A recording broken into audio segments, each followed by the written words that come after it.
وَتَصْلُحَ مَطْعَمَكَ وَمَلْبَسَكَ، اور اپنا کھانا اپنا لباس اس کو حلال کا بنائے، کیونکہ اکثر و بیشتر گناہ کا سبب حرام کا مال ہوتا ہے۔ امام احمد بن حنبل رحمۃ اللہ علیہ فرماتے تھے کہ ہمیں مال کے مخرج سے مال کے مدخل کا اندازہ ہو جاتا ہے۔ یہ فرماتے تھے مال کے خرچ ہونے سے مال کی آمد کا اندازہ ہو جاتا ہے۔ تو کسی نے کہا کہ حضرت کیسے؟ فرمانے لگے بھئی تیرے پاس کچھ پیسے ہیں؟ جی ہیں۔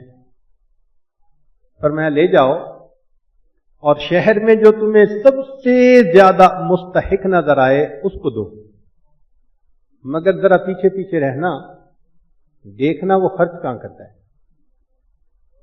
وہ گیا، لوگوں کو دیکھتا رہا، ایک جگہ اس کو ایک بندہ ملا جس کا ہاتھ بھی کٹا ہوا تھا اور ٹانگوں سے بھی کمزور تھا، لنگڑا تھا۔ اس نے کہا یہ تو معذور ہے، لہذا سب سے زیادہ مستحق یہ نظر آتا ہے، اس کو پیسے دے دیے۔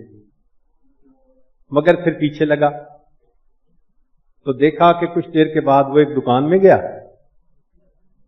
وہاں سے نکل کے وہ کسی گھر میں گیا، پھر گھر سے نکل کے وہ چلا گیا۔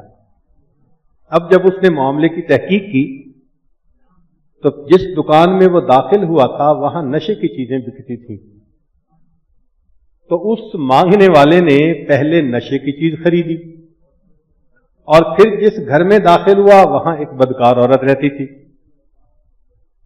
تو اس نے جا کے عورت کے ساتھ بدکاری کی۔ تو آدمی بڑا پریشان کہ دیکھو میں نے تو بڑا مستحق سمجھ کے اس کو پیسے دیے تھے، یہ کبیرہ گناہ کا مرتکب ہوا۔ آ کے اس نے حضرت کو پوری صورتحال بتا دی۔ حضرت نے اپنی جیب میں ہاتھ ڈالا، کچھ تھوڑے سے پیسے نکلے، فرمایا بھئی یہ میرے پیسے لے جاؤ اور ایسے بندے کو دو جو بالکل مستحق نہ نظر آتا ہو، اس کو دو۔ مگر تحقیق کرنا وہ خرچ کہاں کرتا ہے۔ وہ لے کے گیا، دیکھتا رہا، اس کو ایک بندہ نظر آیا، بڑا دیکھنے میں وائٹ کالر تھا، موزوں چہرہ، معزز انسان نظر آتا تھا، ہاتھ میں ایک شاپر کچھ لے کے اٹھا کے وہ جا رہا تھا۔ اس نے کہا یار یہ تو بالکل ہی مستحق نہیں نا، چلو میں اس کو دیتا ہوں۔ اس نے اس کو پیسے دے دیے، مگر پیچھے رہا، اس نے دیکھا کہ وہ نوجوان پیسے لے کر جب گلی مڑا تو جو شاپر تھا وہ اس نے کوڑے کرکٹ کے ڈھیر پہ پھینک دیا اور چلتا رہا۔ پھر وہ ایک دکان میں پہنچا اور اس دکان سے اس نے کچھ آٹا اور دالیں اور گھی وغیرہ خریدا، لے کے ایک گھر کے اندر داخل ہو گیا۔ اس نے تحقیق کی، دروازہ کھٹکھٹایا کہ جی مجھے بتائیں کہ آپ نے ان پیسوں کو خرچ کہاں کیا۔ اس نے کہا ہے تو یہ راز، کیونکہ تم نے پوچھا ہے تو اس لیے بتاتا ہوں کہ میں سادات میں سے ہوں، میرے گھر کے اندر 10-12 خواتین ہیں، میں اکیلا مرد ہوں، محرم مرد ہوں اکیلا، باقی بیٹیاں یا بیویاں یا ماں یا ساس، باقی سب عورتیں ہیں جو مجھ پر ڈیپینڈنٹ ہیں۔ مجھے ایک ہفتے سے بخار چل رہا تھا اور میں اپنی مزدوری کے لیے کہیں نہ جا سکا، تو میرے گھر میں آج چوتھا دن فاقے کا تھا، تو عورتوں کو نماز پڑھنی مشکل ہو رہی تھی بھوک کی وجہ سے۔